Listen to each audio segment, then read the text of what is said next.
up, though? I'm David Jacoby. And on the cool check-in. Together, we are Jalen Jacoby. What is it that we do? Give the people what they want. Jalen, we have a very special guest today. We do. Who's joining us on the program right now? We have the leader of the new school, the head honcho of the Clutch Sports Group. His name is Mr. Rich Paul, joining the program. Thank you, family. We appreciate you being on with us today. Thanks for having me. So, a couple of things. You represent some of the top players in sports and entertainment. One of those guys, a guy named Anthony Davis, requested a trade from the Pelicans, and by some executives and media types, was criticized by how it went down. What is your take of some of the fallout that happened from his request that ultimately led to him joining LeBron James with the Lakers? Well, I think, to clarify, he stated his intentions. And his intentions were that basically, he felt his time was up. And he stated his intentions and felt like he wanted to do right by not only himself, but the organization to be able to then make a decision and make sure that they made the right decision for themselves while also honoring, his intentions. That was seen different than what most would think. And in that, it was taken a different way. But apparently what it looks like was he was just ahead of his time, because at that time, the unpopular decision became popular this July, as we've seen guys pretty much move on who were under contract for multiple years to a destination that they wanted to be. They actually went in the office of executives. And, I don't think that would be the norm going forward in our league, but,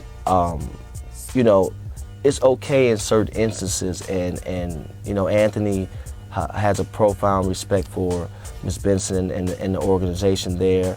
And as a man, he just felt like this was his time. Rich, this summer, everybody's talking about player empowerment. Where are you in the mid-'90s when everybody was taking from the Fab Five and owning stuff, and we didn't get a chance to own the black shoes, the black shots, we didn't trademark the long shorts? Now you got everybody talking about player empowerment. What's your thoughts on that? Well, I think empowerment comes with another word, another E word, which is education. And the athlete has to be educated in order to empower himself.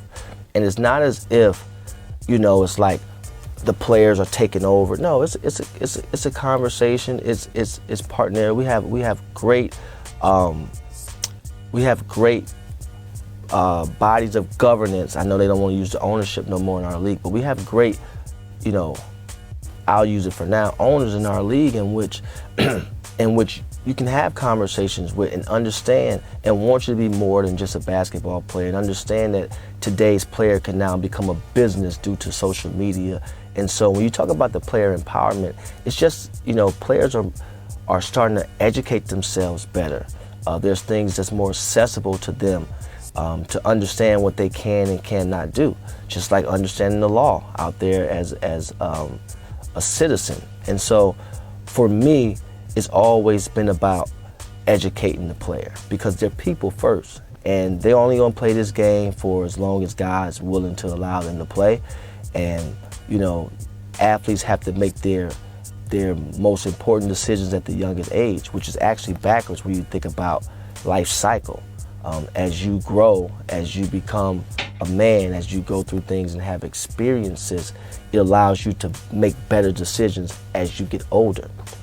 For them, it's like we're coming in, we're young in our profession, and age don't matter. There's expectation, there's responsibility, there's accountability, and then there's money. And so you have to educate yourself, number one, in order to empower yourself. And the better educated the athlete is, the better our league will be, because then when you're sitting and having conversations with, the owner of your team, with your representation, you can have a conversation where everyone has a full understanding of what's going on. A lot of kids come out of college and I want my own shoe. Well, what's the sense of having your own shoe? I get that. There's a dream of ours. We all dream of having our own shoe. But having your own shoe is one thing. Building a business where your shoe actually sells and you create a royalty from that business that, like Penny, who's probably still getting a check right now because of the impact that his brand had. That's the difference. If your shoe just sitting on the shelf and then you find it in the, service center, that don't help you. And I looked at the bottom of the ticker. I seen that Mr. Morris got an offer, 3 years, $40 million. Then I saw he had another offer, 2 years, $20 million. Then ultimately he ended up signing with the Knicks for 1 year, $15 million. But the ticker just says that he severed ways with you. So can you just kind of give us a snapshot of what took place there? Yeah, I mean, I think you said it correctly. We had July 1, we had an offer, 3 years, $41 million, fully guaranteed, that we negotiated and advised him that this was a good offer to take. And ultimately he got on the phone with Lawrence and said that he was going to wait, and that he didn't want to take that, and then that's when they traded for Lawrence Frank, Clippers. Yeah, that's when they traded for Mo Harkless.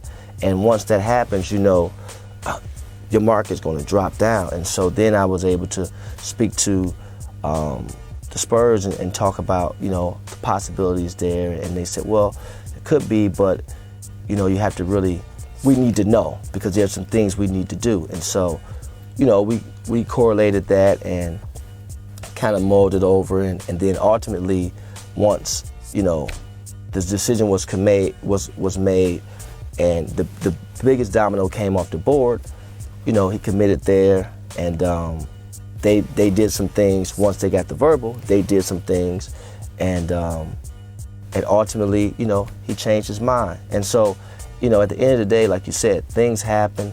You understand that. I understand the double standard that comes my way, and it's like this whole conspiracy. You see all these TV shows, and you see guys that are TV personalities, and they get on there and they talking about it.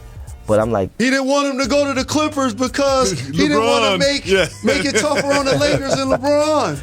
I'm like, that's the most absurd thing I ever heard. But again, they run with that, and I guess that's what gets the people talking and churning. But then as things started to unfold, and Marcus did an honorable thing, and so did Marquise. They kind of came out and said, hey, listen, guys, all those rumors and things like that are false. And so I respected them for that, and we still have dialogue. And so at the end of the day, as men, you are responsible for the decisions that you make. And he made a decision, and we had a conversation as men and decided to go our separate ways, and that's fine. That's in business, that happens sometimes. But people go crazy and make this, we hate each other. No, it's not like that. It's just that I'm advising you to do something, you disagree with it. We understand that, hey, this business relationship is not going the way we would like it to go, and so as men, you communicate and decide, okay, well, this is not what's best for us, and we go our separate ways. And I'm okay with that. And that's what transpired. But all the other stuff, and again, I understand the double standard. So it's not like I'm like, I'm mulling over. No, I get it. But I do wish that there was number one, a respect to call and say, hey, I'm just letting you know what I'm hearing. I just want to have a conversation. Whether you decide to side with me one way or the other, that's up to you. But at least you had the respect enough and the professionalism to call and say, hey, I just want to hear this side.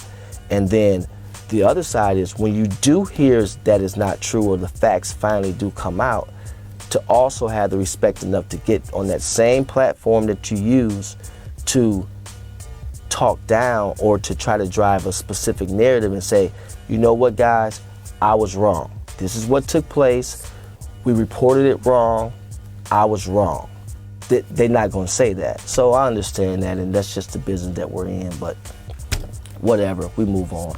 That's the way it goes. We moved on. A lot of NBA players moved on this summer, but you yourself your career made a major change just last week. We'll talk about your partnership with UTA right after this.